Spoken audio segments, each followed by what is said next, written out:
नमस्कार दोस्तों, स्वागत है आपका हमारे YouTube channel the brain boost में। दोस्तों, आज हम बात करने वाले हैं मेवाड़ के महान राजा महाराणा प्रताप सिंह के बारे में।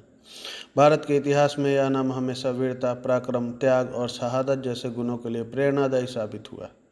मेवाड़ के सिसोदिया परिवार में बप्पा रावल, राणा हमीर, राणा संगा जैसे कई वीर योद्धा पैदा हुए और उन्हें राणा की उपाधि दी गई, लेकिन महाराणा की उपाधि केवल प्रताप सिंह को ही दी गई। आइए जानते हैं महाराणा प्रताप के बचपन के बारे में। महाराणा प्रताप का जन्म 1540 में हुआ था। मेवाड़ के राणा उदय सिंह द्वितीय के 33 बच्चे थे। इनमें सबसे बड़े प्रताप सिंह थे। स्वाभिमान और सदाचारी व्यवहार प्रताप सिंह के मुख्य गुण थे। महाराणा प्रताप बचपन से ही साहसी और बहादुर थे और सभी को यकीन था कि वे बड़े होकर बहुत बहादुर व्यक्ति बनेंगे। उन्हें सामान्य शिक्षा के बजाय खेलकूद और हथियार चलाना सीखने में अधिक रुचि थी। महाराणा प्रताप सिंह के समय में दिल्ली में मुगल शासक अकबर था। उसकी नीति हिंदू राजाओं की शक्ति का उपयोग करके अन्य हिंदू राजाओं को अपने अधीन करने की थी। अनेक राजपूत राजाओं ने अपनी गौरवशाली परंपराओं और युद्ध भावना को त्याग कर अकबर से पुरस्कार और सम्मान पाने के उद्देश्य से अपनी बेटियों और बहुओं को अकबर के हरम में भेज दिया। उदय सिंह ने अपनी मृत्यु से पहले अपनी सबसे छोटी पत्नी के पुत्र जगमाल को अपना उत्तराधिकारी नियुक्त किया। यद्यपि प्रताप सिंह जगमाल से बड़े थे, लेकिन वे प्रभु रामचंद्र की तरह अपने अधिकारों को त्याग कर मेवाड़ से दूर जाने के लिए तैयार थे। लेकिन सरदार अपने राजा के निर्णय से बिल्कुल सहमत नहीं थे।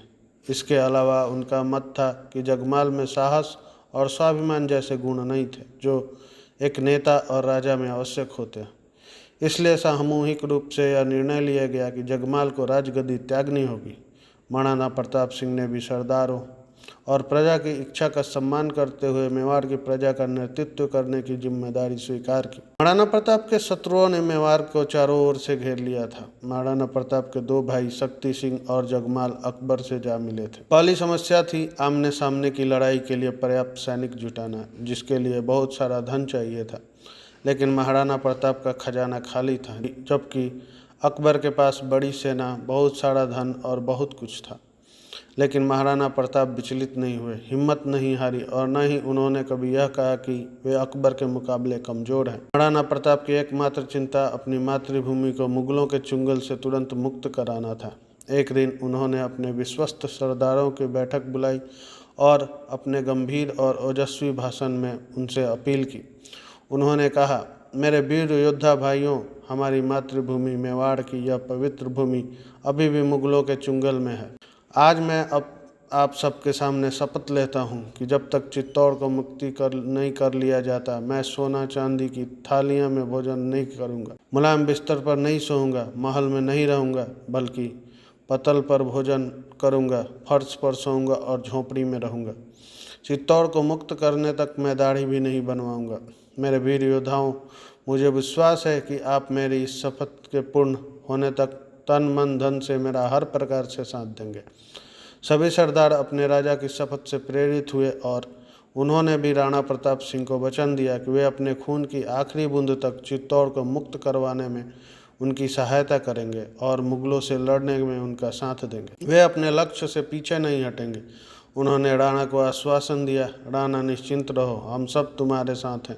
केवल तुम्हारे संकेत की प्रतीक्षा में हम अपने प्राणों की आहुति देने के लिए तैयार हैं। दोस्तों, महाराणा प्रताप के हल्दी घाटी के युद्ध के बारे में जानते हैं। अकबर ने महाराणा प्रताप को अपने चंगुल में लाने की बहुत कोशिश की, लेकिन सब व्यर्थ गया। महाराणा प्रताप के साथ कोई समझौता न हो पाने के कारण अकबर क्रोधित हो गया और उसने युद्ध की घोषणा कर दी। महाराणा प्रताप ने भी तैयारी शुरू कर दी। उन्होंने अपनी राजधानी को अरावली पर्वतमाला में स्थित कुंभलगढ़ में स्थानांतरित कर दिया, जहां पहुंचना कठिन था। महाराणा प्रताप ने अपनी सेना में आदिवासी लोगों और जंगलों में रहने वाले लोगों को भर्ती किया। इन लोगों को किसी भी युद्ध से लड़ने का कोई अनुभव नहीं था, लेकिन उन्होंने उन्हें प्रशिक्षित किया।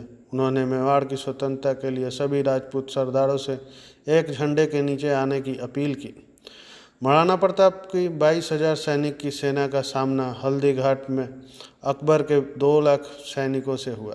महाराणा प्रताप और उनके सैनिकों ने इस युद्ध में बहुत वीरता का प्रदर्शन किया। हालांकि उन्हें पीछे हटना पड़ा, लेकिन अकबर की सेना राणा प्रताप को पूरी तरह से हराने में सफल नहीं हुई। महाराणा प्रताप और उनका वफादार घोड़ा चेतक भी इस युद्ध में अमर हो गया। हल्दी घाटी के युद्ध में चेतक गंभीर रूप से घायल हो गया था, लेकिन अपने स्वामी की जान बचाने के लिए वह एक बड़ी नहर उसके ऊपर से कूद गया। नहर पार करते ही चेतक नीचे गिर गया और मर गया। इस तरह उसने अपनी जान जोखिम में डालकर राणा प्रताप को बचाया। बलवान महाराणा अपने वफादार घोड़े की मौत पर बच्चों की तरह रोए। बाद में उन्होंने उस जगह पर एक सुंदर बगीचा बनवाया जहां चेतक ने अंतिम सांस ली थी। फिर अकबर ने खुद महाराणा प्रताप पर हमला किया, लेकिन 6 महीने तक लड़ाई लड़ने के बाद भी अकबर महाराणा प्रताप को हरा नहीं सका और वापस दिल्ली लौट गया। अंतिम उपाय के रूप में अकबर ने वर्ष 1584 में एक और महान योद्धा जनरल जगन्नाथ को एक विशाल सेना के साथ मेवाड़ भेजा, लेकिन 2 साल तक लगातार प्रयास करने के बाद भी वह राणा प्रताप को पकड़ नहीं सका। राणा प्रताप भामाशाह की भक्ति करते थे। महाराणा प्रताप के पूर्वजों के शासन में एक राजपूत सरदार मंत्री के रूप में कार्यरत था। वह यह सोचकर बहुत परेशान था कि उसके राजा को जंगलों में भटकना पड़ रहा है और वह ऐसे कष्टों से गुजर रहा है। महाराणा प्रताप के कठिन समय के बारे में जानकर उसे दुख हुआ। उसने महाराणा प्रताप को बहुत सारी संपत्ति देने की पेशकश की, जिसमें वह 12 साल तक 25,000 सैनिकों को भरण पोषण कर सके। महाराणा प्रताप ने तो पहले तो भामाशाह द्वारा दी गई संपत्ति को स्वीकार करने से मना कर दिया, लेकिन उनके लगातार आग्रह पर उन्होंने यह पेशकश स्वीकार कर ली। भामाशाह से धन प्राप्त करने के बाद राणा प्रताप को अन्य स्रोतों से धन प्राप्त होने लगा। उन्होंने सारा धन अपनी सेना के विस्तार में लगाया और चित्तौड़ को छोड़कर मेवाड़ को स्वतंत्र करा लिया, जो अभी भी मुगलों के कब्जों में था। ये जानते हैं महाराणा प्रताप के अंतिम इच्छा के बारे में। महाराणा प्रताप मरते समय भी घास के बिस्तर पर लेटे हुए थे, क्योंकि चित्तौड़ को मुक्त कराने की उनकी शपथ अभी भी पूरी नहीं हुई थी। अंतिम समय में उन्होंने अपने बेटे अमर सिंह का हाथ थामा और चित्तौड़ को मुक्त कराने की जिम्मेदारी अपने बेटे को सौंप दी और शांति से मर गए।